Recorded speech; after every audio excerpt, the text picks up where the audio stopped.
프란치스코와 그의 동료들이 탄 작은 배는 폭풍과 곳곳에 출몰하는 해적들의 위험도 무사히 넘기고 안전하게 히라도에 상륙했다. 히라도는 섬 사람들만이 사는 작은 섬나라였다. 그 섬의 통치자는 마추레 타가노부로서 20대 초반의 젊은이였다.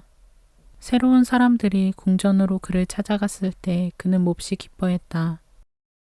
후에도 계속해서 포르투갈 사람들이 그의 섬을 찾아왔고 그들과의 우역을 통해서 섬은 점점 번성했다. 그는 그리스도교에 대해서도 호의를 가졌고 그의 친척들 중에 몇 명은 세례를 받았다. 포르투갈 사람들이 있었기에 타가노부는 프란치스코에게 설교할 것을 허락했다. 섬 사람들은 존 페르난데즈가 읽고 설명해주는 그리스도교의 교리를 흥미있게 들었고 얼마 되지 않아 100명이 세례를 받았다. 가장 먼저 세례를 받은 사람은 선교사들의 집주인 기무라였다. 그의 가족들도 뒤따라 세례를 받았고 그의 아들과 손자는 후에 신앙을 증거하기 위해 순교자가 되었다.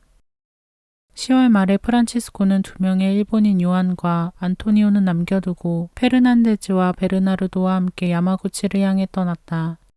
베르나르도는 볶은 쌀 한 자루를, 페르난데즈는 1개의 배낭과 털 담요를, 프란치스코는 성무일도와 영적 독서를 위한 책 1권과 그가 쓴 일본어 교류문답을 가지고 떠났다. 북쪽에서부터 불어오는 강한 바람 때문에 수도인 미야코로 갈 수가 없었으므로 야마구치를 향해 출발했던 것이다. 야마구치는 히라도에서부터 200km 떨어진 곳에 있었다. 그들은 일본 남부에서 가장 부유한 항구 하카다까지는 보트로 갔다. 항해하는 동안에 그들은 해적을 만날 위험이 있었다. 해적들은 언제고 지나가는 배를 약탈하려고 노리고 있었다. 특히 외국인들이 타고 있는 배를 곧잘 약탈했기에 외국인들은 때때로 선실에 숨어 있어야 했다. 그들은 하카다에 내려서 큰 절을 찾아갔다. 절의 승려들과 그들의 장상은 프란치스코 일행이 부처님의 고향인 인도에서 왔다는 것을 알고는 친절하게 맞아주었다. 그들은 하카다에서부터는 도보로 100km 이상 떨어진 야마구치를 향해서 여행했다. 후에 페르난데즈는 이 여행에 대해서 보고했다. 그 보고에 따르면 페르난데즈와 프란치스코가 1개의 담요를 함께 덮고 자야만 했다. 그들이 들어간 여관에는 지프로 된 요와 나무로 된 베개밖에 없었기 때문이고 때로는 여관에서 춥고 배고프고 지친 그들을 받아주지 않았다. 때로는 추위 때문에 발이 퉁퉁 부어올랐다. 또 깊은 눈 속을 터벅터벅 걸어가야 했고 울퉁불퉁한 험한 산길을 걸어야 했으며 미끄러지기도 하고 넘어지기도 하고 떨어지기도 했다. 어떤 마을에서는 아이들에게 돌팔매질을 당하기도 하고 조롱거리가 되기도 했다. 외국인인데다가 남루한 옷을 입고 있었기에 이런 일들을 당했던 것이다.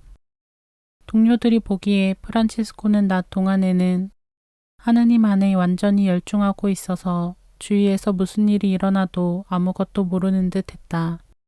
여행 중에 당하는 고통만으로는 부족했던지 프란치스코는 끊임없이 고행을 하면서 육류나 물고기는 전혀 입에 대지도 않고 약간의 곡류와 질이 나쁜 냄새가 나는 채소만 먹었다. 밤이 되면 베르나르도는 프란치스코가 오 선하신 예수님, 나의 주님, 나의 창조주시여 하면서 외치거나 그와 비슷한 화살 기도를 바치는 소리를 들었다.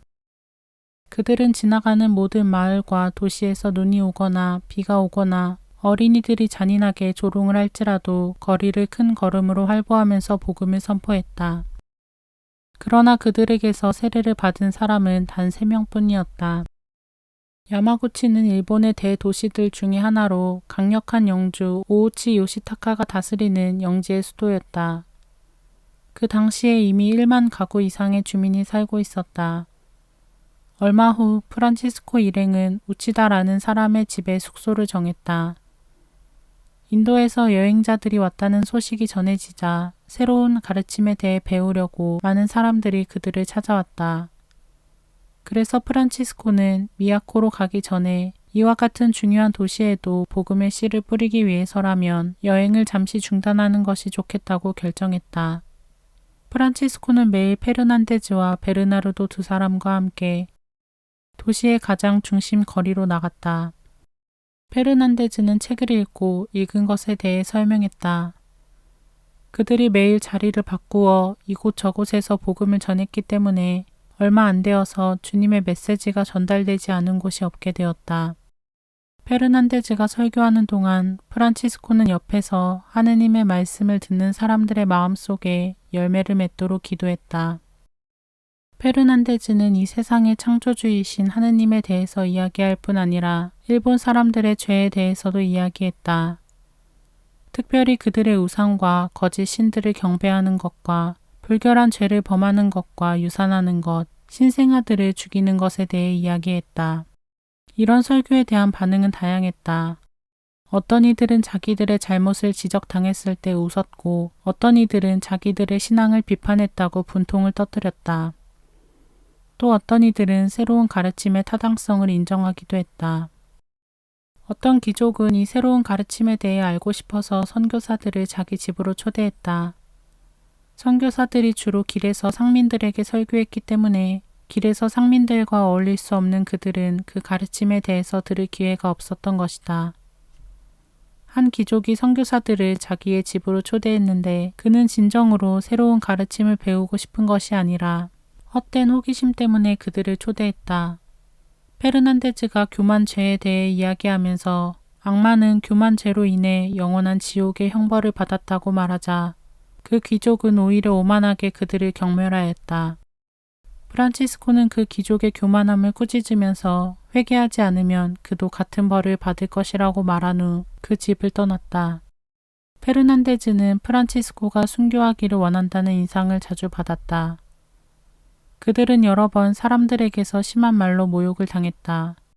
그럴 때마다 프란치스코는 페르난데즈에게 그들과 똑같이 강렬한 말로 응답하라고 일렀다.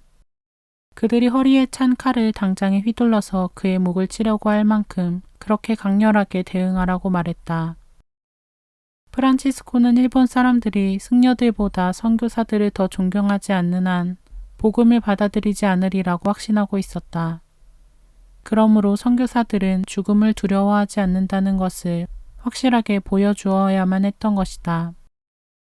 새로운 교리에 대해 깊은 관심을 보인 또 다른 귀족은 그 지역의 통치 군주 요시타카의 비서인 나이토 오키모리였다. 그의 아내는 개종하면 그때까지 신들에게 많은 애긍을 바쳐 얻은 많은 공로를 잃을까봐 두려워하고 있었다. 하루는 나이토가 궁전으로 오라는 요시타카의 초대장을 가지고 왔다. 요시타카는 우상 숭배와 마술에 심취해 있었고 자기 집을 아주 훌륭한 것들로 장식하는 사치를 즐기고 있었다. 반면 백성들은 그의 부도덕한 생활을 불신하고 있었기에 사실 그는 화라산 위에 앉아있는 형편이었다. 하지만 그가 선교사들을 초대했을 때 요시타카 자신은 형편이 그런 것을 의식하지 못하고 있었다. 프란치스코와 페르난데즈는 보통 때와 마찬가지로 낡은 옷을 입고 궁전으로 들어가서 군주에 대한 경의를 표하기 위해서 2번 허리를 굽혀 절을 했다. 43세 된 군주는 방문객들에게 어디에서 왔으며 이곳에 온 목적은 무엇이냐고 물었다. 프란치스코는 세상의 구원자인 예수 그리스도께 기도하지 않는 사람은 구원될 수 없기 때문에 하느님의 법을 설교하러 왔다고 대답했다. 그러자 군주는 선교사들에게 하느님의 법에 대해서 설명해 달라고 했다. 그는 거의 1시간가량 페르난데즈가 책을 읽는 소리를 듣고 있었다. 페르난데즈가 소돔의 죄와 그 결과에 대한 부분을 읽을 때 그는 완전히 기분이 상해 나이토에게 선교사들을 돌려보내라고 했다. 눈에 보이는 성과는 없었지만 선교사들은 매일 설교하는 일을 꾸준히 계속했다. 하루는 페르난데즈가 설교를 하고 있는데 어떤 일본 사람이 그의 얼굴에 침을 뱉었다. 페르난데즈는 조용히 손수건으로 얼굴을 닦았다. 그것을 본 어떤 사람은 그의 놀라운 자기 통제력을 보고 감동해서 세례를 청했다. 그 사람은 바로 선교사들이 묵고 있는 집 주인이었던 우치다로 야마쿠치에서 제일 처음으로 세례받기를 원한 사람이었다. 우치다는 토마스, 그의 아내는 마리아를 세례명으로 받았다. 그들의 친척들 몇 명도 그들의 뒤를 따라 세례를 받았다. 수고에 비해 결과가 너무 미약하여 프란치스코는 베르나르도와 페르난데즈와 함께 황제의 도시 미야코로 가기로 결심했다. 성탄절을 꼭 8일 앞둔 날이었다. 그때는 1년 중에 추위가 가장 혹심한 시기였다. 그들은 무릎까지 쌓인 눈속을, 때로는 그보다 더 깊은 눈속을 걸어가야 했다. 밤에는 추위가 어찌나 심했던지 프란치스코는 추위를 못 견뎌 바닥에 까는 다다미까지 덮어야 했다. 여행을 시작할 때부터 프란치스코는 맨발이었다. 걷는 동안에 프란치스코는 옷이 찢기고 발에 상처가 나는데도 하느님께 하도 깊이 심취되어 있었기 때문에 아픈 줄을 몰랐다. 저녁에 숙소에 들어와서야 발에서 피가 흐르는 것을 알았다. 아무것도 먹지 않은 채 산을 넘는 힘든 여행을 한 후에 그들은 베르나르도가 등에 지고 온 볶은 쌀을 먹었다. 사흘 동안을 걸어간 그들은 사카이로 가는 배를 탈 수 있었다. 사카이는 약 300km 떨어진 곳에 있었다. 배가 가는 항로에는 해적들이 출몰하는 곳들과 은신처들이 있었다. 위험한 듯하면 선교사들은 선실 밑에 숨었다. 마침내 그들은 미야코의 항구인 사카이에 도착했다. 그들이 정박했던 한 항구의 유력한 인사는 그들이 인도에서 왔다는 소식을 들었다. 그는 선교사들의 차림이 하도 람루하고 주위의 모든 것과 너무나 어울리지 않는 것을 보고 불쌍한 생각이 들었다. 그래서 그는 선교사들을 위해 사카이에 있는 자기 친구에게 보내는 추천장을 써주었다. 페르난데즈와 베르나르도와 함께 사카이에 도착한 프란치스코는 추천장의 수신인을 찾았으나 찾을 수가 없어 그날 밤을 숲속 나무 밑에서 매트를 천막 삼아서 잠을 잤다. 그러나 근방에서 못된 짓을 하던 한 무리의 젊은이들에게 돌팔매질을 당했다. 다음 날 아침 그들은 추천장의 주인공을 찾았다. 그 사람은 쿠도 히비야라는 부유한 상인으로 자기 영내에 외국인들을 위한 숙소가 있었다. 다행히 히비야는 프란치스코 일행을 안전하게 미야코까지 데려다줄 부유한 사람을 금방 물색했다. 미야코까지 가는 길에는 여러 개의 검문소가 있었고 행인들을 터는 도둑들도 많았기에 이렇게 부유한 사람과 동행하면 많은 도움이 되기 때문이다. 이틀 후 1월 중순에 그들은 미야코에 도착했다. 맨발에 소매가 다 낡은 검은 카속을 걸치고 샴 사람들의 작은 모자를 머리에 얹은 차림새로 일본의 수도에 도착한 프란치스코는 기쁨에 넘쳐서 어쩔 줄을 몰랐다. 너무나 기쁜 나머지 어린이처럼 뛰면서 사과를 공중에 던져 올렸다가 다시 잡곤 했다. 하느님께서 자기를 선택해서 일본의 왕궁에 복음을 전하게 하셨다는 생각에 기쁨의 눈물이 그의 뺨을 타고 흘러내렸다. 그러나 이러한 기쁨도 잠시 슬픈 절망이 그를 기다리고 있었다. 수도에 들어간 선교사들은 자신들이 묘지와 같은 곳에 발을 들여놓은 것을 깨달았다. 낮은 지대는 몇십 년간의 내란과 전쟁으로 완전히 폐허가 되어 있었다. 다만 귀족들과 상인들의 집들로 이루어진 고지대에서만 문명인들이 살고 있다는 흔적을 볼 수 있었다. 자기들을 보호하고 동행해준 그 부유한 사람에게 감사한 후에 그들은 사카이에서 히비야가 써준 편지를 보여줄 사람을 찾았다. 그의 이름은 고니시였다. 히비야의 편지를 본 고니시는 그들의 목적을 알아챘다. 프란치스코가 원하는 것은 일본의 왕을 만나서 그의 종교를 설교할 허락을 받고 히에이난 대학을 방문하고 인도의 지사에게 대사를 파견하는 것이었다. 다음날 고니시는 그 유명한 대학 가까이에 있는 도시 사카모토에 살고 있는 자기 사위에게로 선교사들을 보냈다. 그들은 약 4시간 동안 눈속을 걸어가서 그곳에 도착했다. 그곳에 가서야 그들은 훌륭한 선물이 없이는 대학의 책임자를 만날 수 없다는 말을 들었다. 모든 물건을 히라도에 두고 온 프란치스코는 할 수 없이 그냥 미야코로 돌아왔다.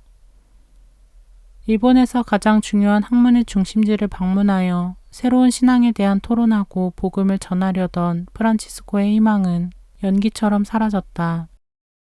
어느 날 프란치스코는 자기 동료들과 함께 일본의 왕을 아련하려고 황궁으로 갔으나 선물이 없어 궁전에 들어갈 수가 없었다. 실망하여 고니 씨의 집으로 돌아오자 고니 씨는 그들에게 일본 왕의 사정에 대해서 자세히 알려주었다. 200년 이상 일본의 왕은 쇼군들 또는 재상들에게 권력을 빼앗기고 거의 허수아비 노릇을 하고 있었다. 때로는 새 왕의 대관식조차 왕이 될 사람이 그 비용을 마련할 때까지 또는 친절한 영주들이나 친구들이 비용을 희사할 때까지 연기되었다. 설령 왕이 프란치스코에게 새로운 종교를 설교할 것을 허락한다고 해도 왕의 권위가 땅에 떨어져 있는 마당에 이런 권력자들이 자기들 마음대로 할 것이라고 했다. 며칠 동안 그들이 열심히 설교했으나 사람들은 거의 관심이 없었다. 관심을 가질 수 없었던 이유가 몇 가지 있었는데 날씨가 너무 추웠고 그들이 너무나 가난했으며 게다가 가까운 장래에 전쟁이 일어날 것이라는 소문이 돌고 있었기 때문이다. 어린 아이들과 하층민들만이 설교자들을 조롱하고 돌을 던지곤 하였다. 그들은 묵고 있던 집을 떠나서 강둑까지 몇 킬로미터를 걸어 야마구치를 향해 남쪽으로 가는 배를 탔다. 미야코로의 여행은 실패였지만 한편으로는 성공이라고도 할 수 있었다. 프란치스코가 여행을 통해 원했던 것을 얻어내지 못한 것을 생각하면 실패였지만 그가 일본 사람들의 생활 양식에 대해 값으로는 칠 수 없는 귀한 것들을 배웠다는 면에서는 성공이었다. 그들이 탔던 배가 밤에는 항해를 하지 않았으므로 밤이면 프란치스코는 해변가 마을로 갔다. 이렇게 여러 곳을 방문하면서 프란치스코는 쉬지 않고 복음을 전했다.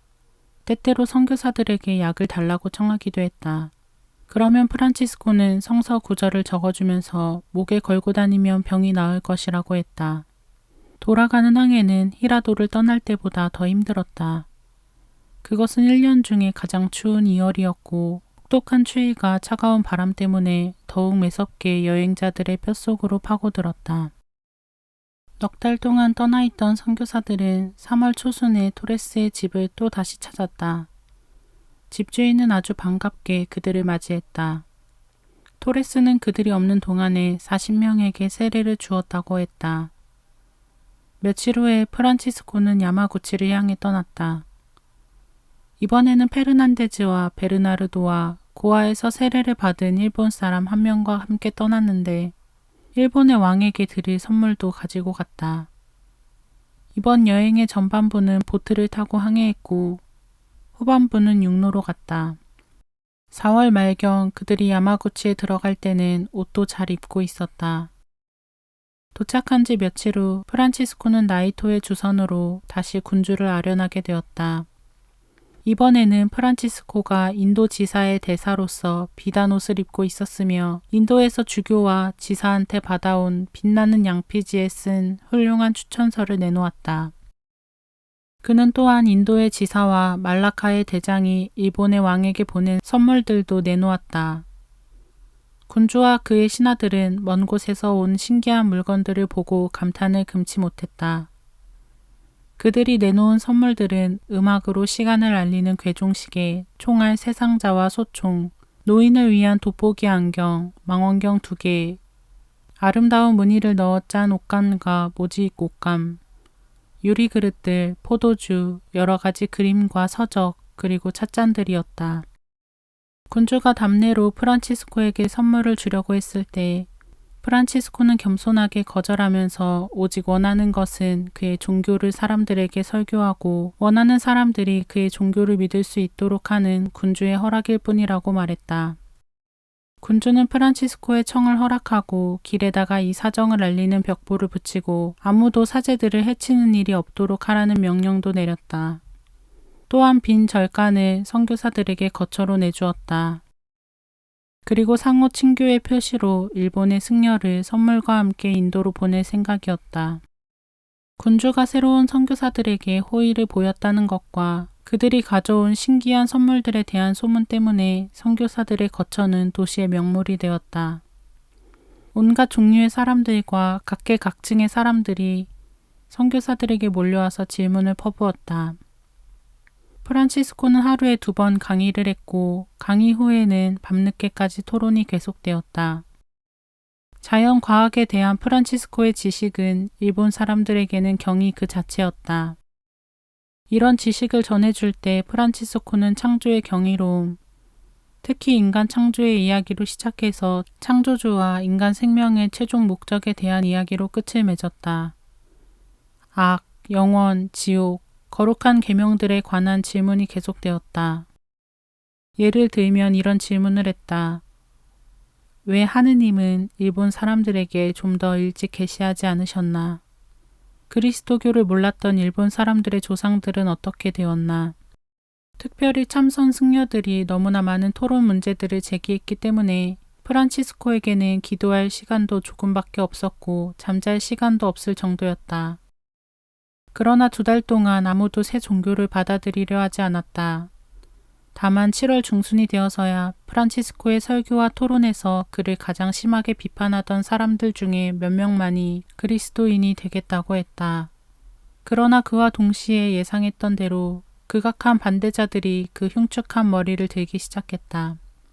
군주를 2번째로 방문했을 때 프란치스코는 군주에게 아름답게 장식된 성서를 보여주면서 그 안에 거룩한 법이 수록되어 있다고 설명했다.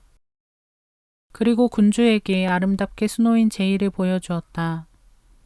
그들이 그것을 입어보라고 청했으므로 프란치스코는 제의를 입었다. 제의를 입은 프란치스코를 바라보면서 군주는 프란치스코가 살아있는 하느님의 모상 같다고 감탄했다. 그 자리에 있던 승려들 중에 하나가 프란치스코에게 그가 경배하는 하느님은 형태나 빛깔이 있느냐고 물었다. 프란치스코는 자기의 하느님은 순수한 영적 실체로서 물질적인 요소가 없다고 대답했다. 뒤이어 계속된 토론에서도 그 승려는 기분이 좋아 보였다. 그의 신과 프란치스코의 하느님이 같다고 생각한 그 승려는 프란치스코를 자기네 절로 초대했다. 그 초대를 받아들여 절을 방문한 프란치스코는 훌륭한 대접을 받았다. 그리고 그 승려들이 신을 경배하는 모습을 보고 신비롭게 느낀 프란치스코는 그 승려들이 어떤 형태로든 그리스도교를 이미 받아들인 것이라고 생각했다. 며칠 후 프란치스코는 그들에게 삼위일체에 대해 알고 있는지 물어보았다. 그들은 삼위일체에 대해서는 전혀 아는 것이 없다고 고백했다. 오히려 삼위의 신이라는 말을 웃음거리로 삼았다. 나중에 프란치스코는 그가 하느님이라는 뜻으로 사용한 단어 다이니치는 승려들이라는 의미로도 쓰인다는 것을 알게 되었다. 또한 그 단어가 인격적인 신을 의미하는 것일 뿐 아니라 다른 뜻도 있는데 특히 음란한 뜻으로 쓰일 수도 있다는 것이다. 프란치스코는 즉시 페르난데즈에게 거리에 나가서 다이니치를 경배하지 말라라고 외치게 했다. 그때부터 프란치스코는 하느님의 이름으로 라틴어 데우스를 사용했다. 일본 사람들은 데우스를 데우수라고 발음했다. 승려들과의 친분은 이것으로 끝이 나고 다만 군주의 보호만이 설교자들과 그리스도인들을 위험으로부터 지켜주었다. 프란치스코는 새로 개종하는 사람들로부터 승려들의 교의에 대해서 점점 더 많이 배우게 되었다. 간단히 말해서 그들의 가르침은 스님들과 비구니들만이 계명을 지키기 때문에 지옥에 가지 않고 보통 사람들은 승려와 비구니들에게 애긍을 바쳐서 그들의 기도에 도움을 받아야만 구원될 수 있다는 것이었다. 승려들은 애긍을 받으면 애긍을 받았다는 영수증을 써주었다. 그러면 애긍을 한 사람은 그 영수증을 가지고 있다가 자기가 죽어서 묻힐 때 곁에 놓아두어야 했다. 그러면 마귀들이 그것을 보고 달아난다는 것이다. 승려들은 프란치스코가 모든 질문에 대답했고 오류를 모두 추원해 버렸으므로 더 이상 프란치스코와 토론할 수 없다는 것을 깨달았다. 그 결과는 뻔했다. 절에 애긍하는 신자가 훨씬 줄었다. 많은 승려들과 비구니들이 절을 떠났을 뿐 아니라 절 안에서 일어나고 있는 일들을 폭로했다. 특별히 음란한 행실들을 폭로했는데 여성들이 먹는 약초는 임신을 피하기 위한 것이며 때로는 유산을 하기 위한 것이었다. 오래지 않아 도시 전체가 들끓었다. 승려들이 새 종교를 비방할수록 새 종교로 개종하는 사람들의 수요는 늘어났다. 2달 동안 500여 명이 세례를 받았는데 그들 중에는 특히 궁전의 주요한 인물들이 많았다. 그 중에서도 가장 큰 사건은 유명한 불교 승려가 절을 떠나 세례를 받은 것이었다. 그는 야마구치에서 가장 학식이 높다고 인정받던 사람이었다. 그는 페르난데즈가 교리를 일본어로 기록하는 일에 큰 도움을 주었다. 또 다른 개종자로는 로우렌코가 있었다. 그는 외눈박이었지만 잘생긴 사람으로서 네 줄로 된 바이올린을 켜고 다니면서 노래와 재미있는 이야기로 사람들을 즐겁게 해주었다. 먼 곳에서 온 외국인들이 새 종교를 전파한다는 소문을 들었을 때 그는 즉시 외국인들을 찾아가서 여러 가지 질문을 했다. 그는 깊은 감동을 받아 합당한 준비를 한 후에 세례성사를 받았다. 새 개종자들 중에서는 그가 첫 번째로 예수회에 입회했으며 후에 사도직에 많은 도움을 주었다. 또 다른 개종자는 마테오인데 그는 베르나르도처럼 프란치스코를 어디든지 따라다니기로 결심했다. 마테오는 유럽에 가기 위해서 프란치스코와 베르나르도와 함께 고아로 갔다. 그러나 일본의 일기가 너무 더웠던지 자신의 포부를 펼쳐보기도 전에 죽고 말았다. 프란치스코는 자기가 개종시킨 그리스도인들이 신앙에 대해 더욱더 많이 알려고 애쓰는 것과 여러 가지로 지성적인 질문을 하는 것 때문에 무척 기뻤다. 그들은 또한 자기들의 조상들이 영원히 지옥에 있게 될까봐 무척 슬퍼했다. 조상들이 살아있는 동안 그들에게 바른 길을 가르쳐준 사람이 없었기 때문이었다. 야마구치에 머문 지 넉 달이 되었을 때 프란치스코는 거의 한꺼번에 세 가지 놀라운 소식을 들었다. 첫째는 포르투갈 배가 야마구치 남쪽에 있는 분조 왕국에 도착했다는 것이다. 둘째는 그곳의 왕이 프란치스코에게 편지를 보내어 포르투갈 배의 도착을 알리면서 중요한 일들을 의논해야 하니까 프란치스코에게 자기 궁전으로 오라는 것이었다. 셋째는 오랜 친구인 배의 선장으로부터 온 편지였다. 새로 개종한 그리스도인들을 영신적으로 돌보고 또 가르치는 일도 계속하기 위해서 프란치스코는 히라도에서 토레스와 그의 동료들을 불러왔다. 그들이 사용하는 방법이란 가고시마에서 만든 교재를 읽고 나서 설명하는 것이었다.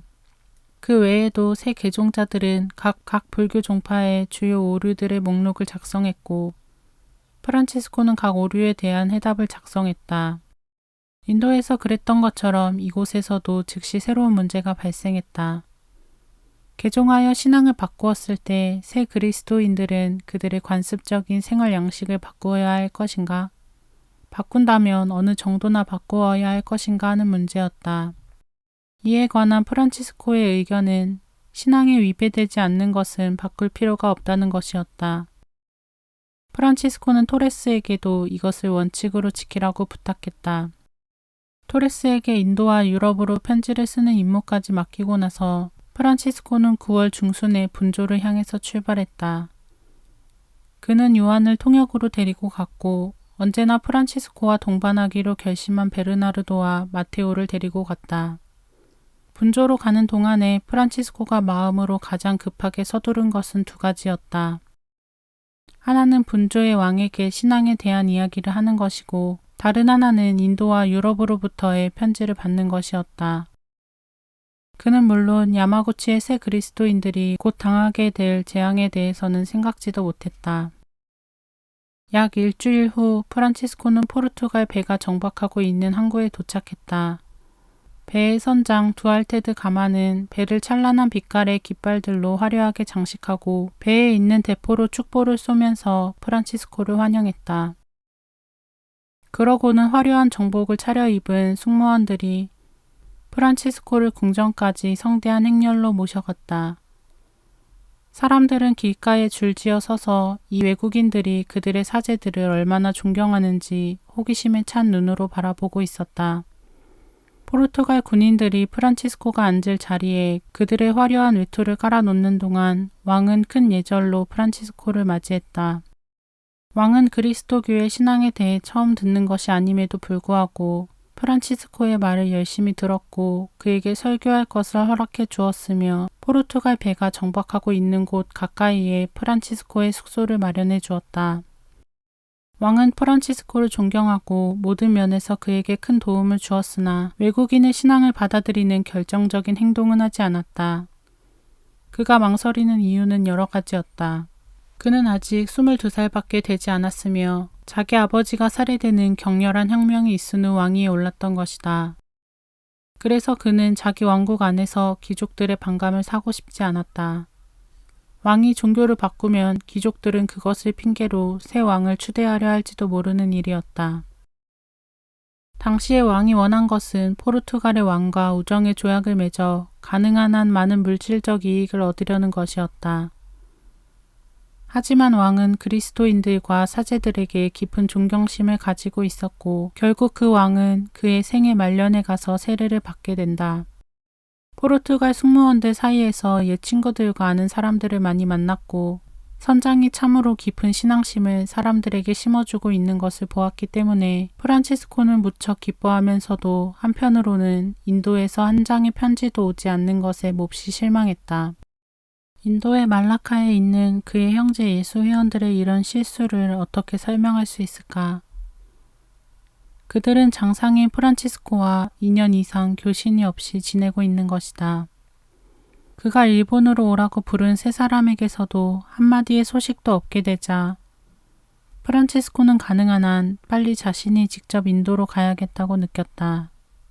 그리고 돌아오는 길에는 더 많은 예수 회원들을 데리고 와야 한다고 생각했다. 프란치스코는 즉시 토레스와 페르난데즈에게 이 새로운 계획을 알려주고 전에 부탁했던 대로 편지를 보내달라고 부탁했다. 안토니오가 인도와 유럽으로 갈 편지를 가지고 왔다. 그동안에 있었던 일들에 대해 프란치스코에게 보고하는 편지도 가지고 왔다. 프란치스코가 떠난 지 며칠 후에 내란이 일어났다. 야마구치의 왕은 싸움에서 지고 자신의 배를 갈라 할복 자살을 했다. 토레스와 페르난데즈는 이 편지들을 숨어서 썼던 것이다. 그들은 그리스도인들을 적대시하는 군중들 사이를 지나가면서 많은 절들이 불타서 없어지고 도시가 이렇게 쑥밭이 된 것은 그들 때문이라고 비난하는 소리를 들었다. 그러나 다행히도 마침내 분조의 왕의 동생이 야마구치의 왕위에 오르고 그리스도인들을 보호해 주기로 약속했다. 배가 중국으로 떠날 때가 되자 프란치스코는 오토모 왕에게 작별을 고했다. 왕은 프란치스코가 항상 그의 궁전에 머물러 주기를 원했다. 그래서 프란치스코는 1년 후에 더 많은 조력자들과 함께 돌아오겠다고 약속했고 왕과 그의 동생은 야마구치의 그리스도인들을 보호해 주겠다고 약속했다. 그 외에도 왕은 귀족 한 사람을 고아의 지사에게 대사로 파견하기로 결정했다. 그 대사는 포르투갈 왕에게 보내는 예물도 가지고 갈 것이다. 프란치스코는 인도에 있는 자기 동료들에게 일본 사람들이 얼마나 현명한지를 보여주기 위해서 교육 정도가 높은 일본 사람들 몇 명을, 특히 승려들을 데리고 가고 싶어 했다. 그러나 승려들은 위험한 바다 여행에 미리 겁을 먹고 동행을 거절했다. 프란치스코는 할 수 없이 일본 사람 5명만 데리고 가기로 했다. 이 5명 외에도 대사, 요한, 안토니오, 마테오, 그리고 베르나르도도 일행이었다. 11월 중순에 프란치스코가 1536년에 파리를 떠난 지 15주년이 되는 날에 배는 분조의 항구를 떠났다. 프란치스코는 2년 3개월을 일본에서 지냈다. 그동안 많은 위험과 궁핍과 고통을 겪었으나 하느님의 축복도 많이 받았다. 베르나르도는 후에 프란치스코가 일본에 있는 동안 행한 기적들에 대해 보고했다. 프란치스코는 온갖 종류의 질병으로 고생하던 많은 사람들을 십자성호를 긋고 성수를 뿌림으로써 치유해 주었다. 일본 사람들은 프란치스코가 보통 사람이 아니고 하늘이 보낸 사람이라고 생각하고 또 믿었다.